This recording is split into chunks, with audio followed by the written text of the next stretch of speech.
Hi friends, welcome back to our channel. ఈరోజు మన ఛానల్లో బీరకాయతో తీగూర చేయబోతున్నాం. దానికి కావాల్సిన పదార్థాలు చూద్దాం. 2 పెద్ద సైజు బీరకాయలు కట్ చేసి తీసుకున్నానని ముక్కలు చూడండి. ఈ విధంగా కట్ చేసుకోవాలి. తర్వాత ఆవాలు, జీలకర్ర, పచ్చెనగపప్పు, మినప్పప్పు, సరిపడినంత ఉప్పు, కొంచెం పసుపు, టమోటాలు, నీళ్ళు, ఎర్రగడ్డలు తిరగమాత కోసం, అలాగే కరివేపాకు, కారం. నేను తీగ చేస్తున్నాను కాబట్టి దాంట్లో పెసరపప్పు కూడా వేస్తున్నాను. నేను దీన్ని 10 నిమిషాల ముందుగానే నానబెట్టాను. ఇవన్నీ కూడా ఇప్పుడు మనం కూర ఉపయోగించుకోతున్నాం. నేనైతే ఇప్పుడు స్టవ్ ఆన్ చేసి ఈ సైజ్ బాండ్లు పెట్టుకున్నాను. 2 గంటల వరకు ఆయిల్ వేస్తున్నాను. నేనైతే కరెక్ట్గా 2 గంటలు వేసాను.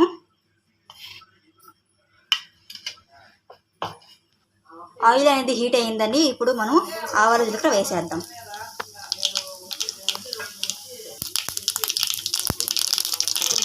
ఇది కొంచెం వేగినాక పచ్చెనగపప్పు, మినపప్పు కూడా వేసి కొంచెం ద్వారగా వేయించుకుందాం. పప్పులు అనేవి వేగిపోయాయండి బాగా. ఇప్పుడు ఎర్రగడ్డ వేసేద్దాం.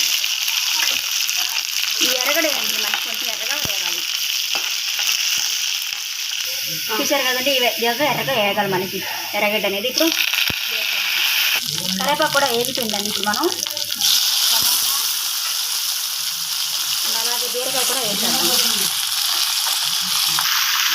టమాటా, బీరకాయ వేసేసామండి. ఇప్పుడు వెంటనే మనము ఒక అర స్పూన్ వరకు పసుపు వేయాలి. పసుపు వేసిన తర్వాత ఉప్పు వేద్దాం సరిపడినంత. పసుపు ఉప్పు వేసిన తర్వాత ఒకసారి మొత్తం కలిసేటట్టు కలుపుకుందాం.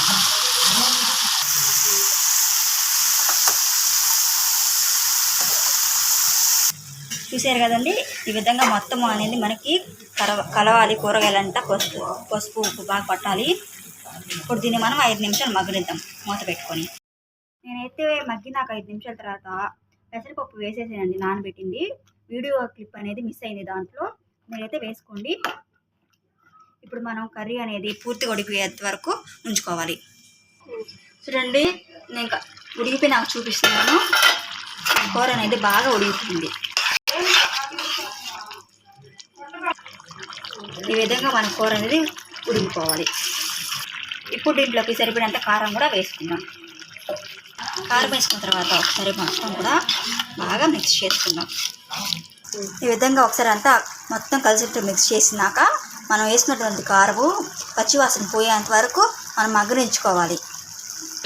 చూసారు కదండి, కారం పచ్చివాసన అంతా కూడా పోయింది. ఇప్పుడు మనం వాటర్ పోసుకుందాం. చూసారు కదా, ఈ సైజ్ గ్లాస్తో మనం వాటర్ పోసుకోవాలి.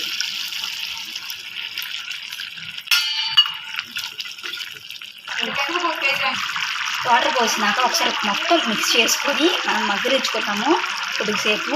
ఈ కూర అనేది మనకి అన్నంలోకి కానీ, చపాతీలోకి కానీ, లేదంటే రాగి సంగటిలోకి కానీ బాగుంటుంది. ఎందుకంటే ఇందులో మనం పెసరపప్పు యాడ్ చేస్తున్నాం కాబట్టి సూపర్గా ఉంటుంది. పెట్టు కూర అనేది మనకి బాగా మగ్గిపోయిందండి. చూపిస్తాను ఒకసారి మీకు. చూసారు కదండి, మన కర్రీ టేస్టీ బీరకాయ తీగూర అనేది మనకి రెడీ అయిపోయింది.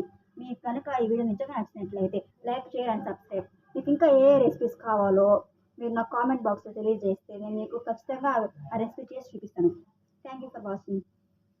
ఇంకా మరిన్ని రుచికరమైన వంటల కోసం మా ఛానల్ని సబ్స్క్రైబ్ చేసుకోవడం మాత్రం మర్చిపోకండి.